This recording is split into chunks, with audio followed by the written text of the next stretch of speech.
It's only been 2 months, but Six Pines is starting to feel like home now. I got my first bit of gossip today.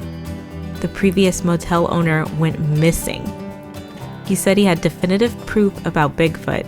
He ran out into the woods, and that's the last anyone ever saw of him. The new guy who's running the motel now reached out to me to get a miniature built of his motel, or hotel as he's calling it. Maybe he's trying to fix the place up. I guess I understand, but I have a feeling this is all going to turn out to be very weird. I'm thinking maybe next week I'll head down to the diner. That's where all of the Bigfoot enthusiasts meet up for Bigfoot Club or whatever it's called. I'll keep you updated. Bye for now, blog.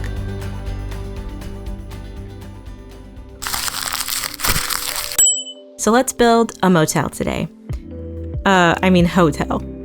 Yeah, hotel.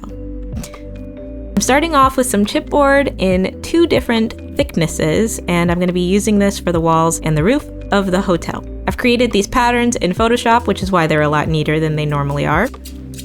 And I'm going to cut these out and glue them down to the chipboard, and then cut out the pieces that I need to glue together to ultimately be the walls and the roof.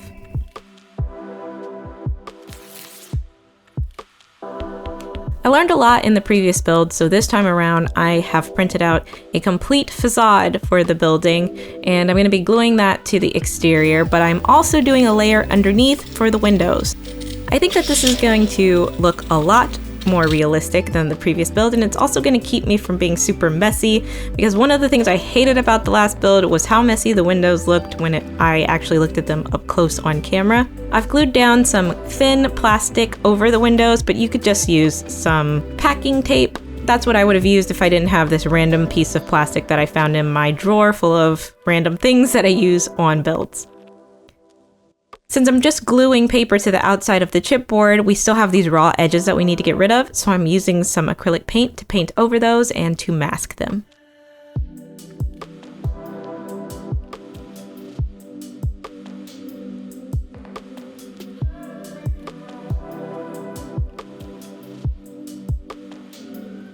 I needed to shave a little bit off of the sides of the building so that I could have the paper cover up those seams. I glued all the chipboard pieces together using plain white glue.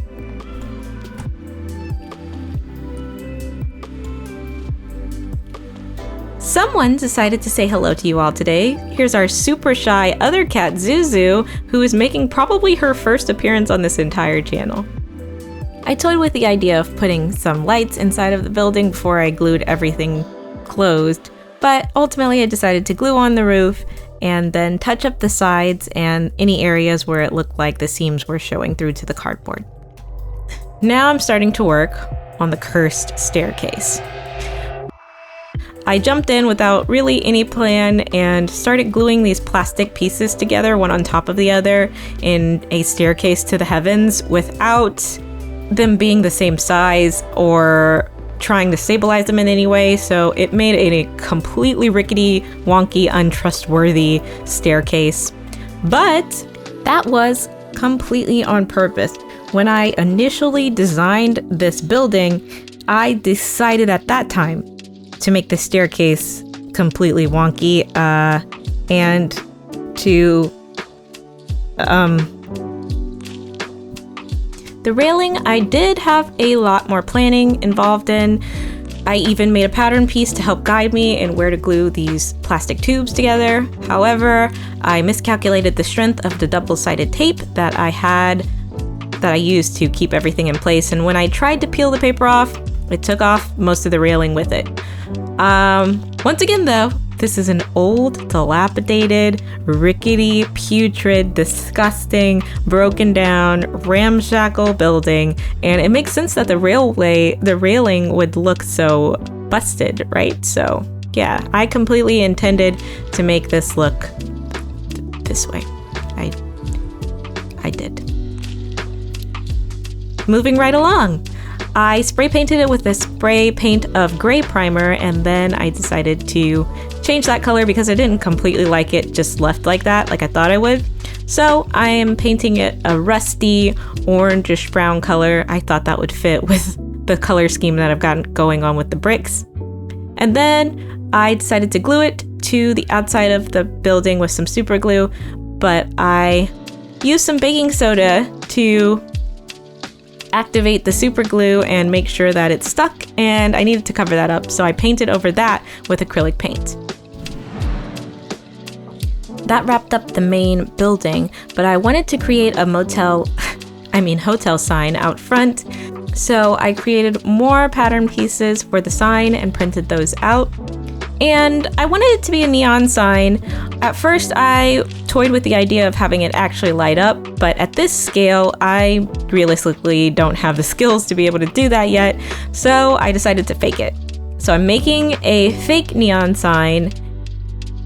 I looked around for some ways to do that, and online I discovered an artist who hopefully I'll be able to find again and link in the description box, who used some metal wire and basically painted everything to look as if the wire was glowing and it was all neon. What I didn't realize I wouldn't be able to do is find wire small enough and be able to manipulate it well enough for this build. My solution to that was to make it out of UV resin. I used some polymer clay to carve the shape of the motel letters into after stenciling them on, and then I poured in the UV resin, and I couldn't find my UV light to cure it, so I had to use the old-fashioned nature UV light of the sun, which is why I have absolutely no footage of curing it. But I put it outside, let it cure, and then popped it out and attempted to clean off all of the polymer clay, and then painted it, and this is the final result. I feel like there's better clays that I could have used to make the mold, or maybe I could have used a silicone mold, and it would have been a little bit more successful.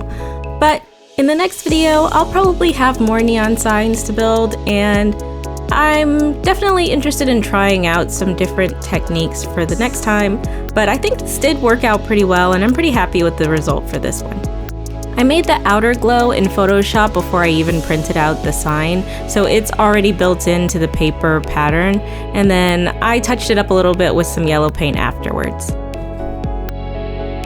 I glued all the different parts of the sign together and tried to cut them out individually so that it would add a little bit more depth to the sign, because when I first tried it, I made it all in one layer and it just looked way too flat.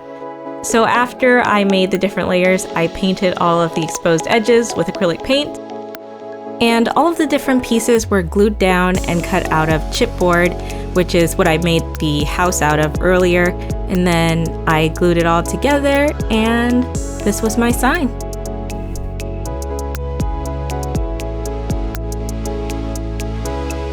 I've switched it up with this diorama, and the base is actually going to be made out of foam core this time instead of the insulation foam that I usually use. In the last video, I didn't like the height and I tried to trim it down to a different height, but I don't want to keep having to do that. And I've also toyed with the idea of having all of these pieces start to interlock together, and that's just going to be a lot easier if they're all the same height.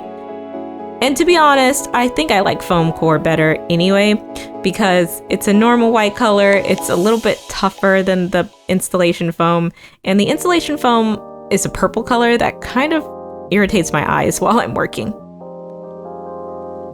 For all of those reasons, I'm using Foamboard, and I've covered it in some wood glue and then covered that with sawdust and let it dry, and now I'm painting on acrylic paint, gray for the gravelly areas and brown for the wooded area of this build.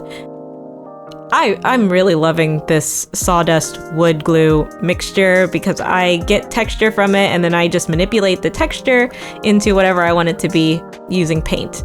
I don't really like working with the static grass, and this time I used some flocking that I had purchased, but I actually really hated it. I don't like how it feels on my fingers or necessarily how it looked, so I probably won't be using it maybe ever again.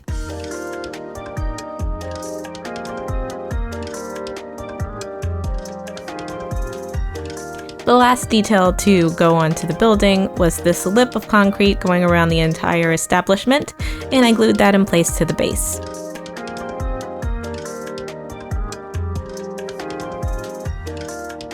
This is a tried and true method for making some pine trees. I'm using some rope from the hardware store and I'm unwinding it.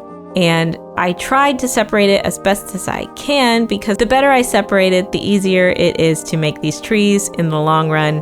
So I'm trying to spend a little extra time unraveling all of the pieces. Now I'm pouring over hot water, and that's just gonna loosen all of these strands up and make them as straight as they can be. I realized I probably shouldn't have done it over my cutting mat because it was starting to warp, so I took that away and added more hot water and waited until everything had straightened out, and then put them onto a paper towel to dry. Next, I pre-cut a bunch of wires and bent them in half, and I am putting them into my drill, courtesy of my dad, and then putting in the strands that I've straightened out. I'm trying to make them neat so that when I spin this thing, it doesn't go all crazy like it did most of the other times that I made the trees. I also realized I could trim them down and potentially get more trees out of more strands, so I did that too. Because this project is going to be eating up tons and tons of trees. I thought I was making a lot this time, but it turned out I barely had enough for this one build.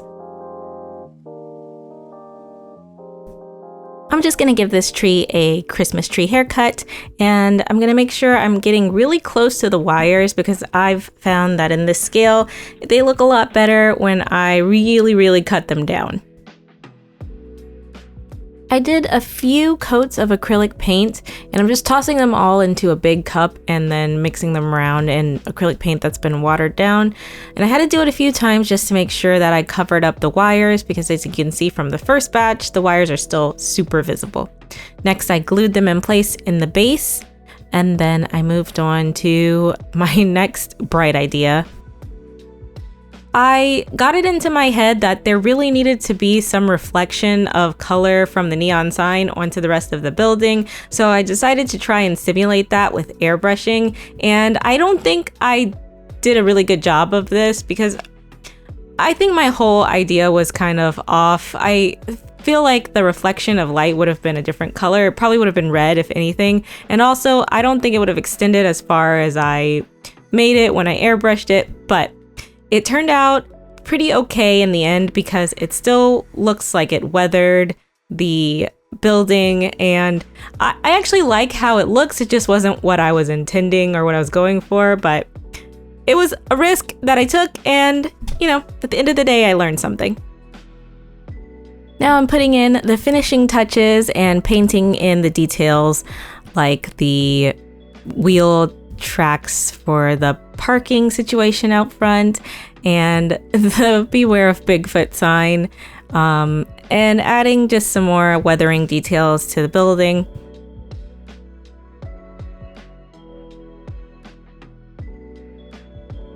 I'm mostly using watered down acrylic paint for all of these decisions and a little bit of dry brushing with some acrylic paint that I've mostly removed from my paintbrush. I'm using some black acrylic paint to paint the base. And last but not least, I can't forget the makeshift hotel sign. Wouldn't be complete without the big H covering up the M on the sign so that you know that this is an upgrade. You're not just staying at a Six Pines motel. This is the one and only hotel, and therefore we can charge you higher rates. Shout out to all of my patrons, but especially Lori, Ryan, Fred, Lisa, Nicole, and Jordan. Thank you so much for being patrons over on Patreon and supporting the channel. And here are the final results of this build. I think I'm getting better, guys. I feel like each build looks slightly better than the last one, and I'm really excited to see where we go from here with this town. If you liked the video, leave a thumbs up, or better yet, a comment, because I'm trying something new with the video and I want to see what you guys think. So talk to you guys in the next one. Bye bye.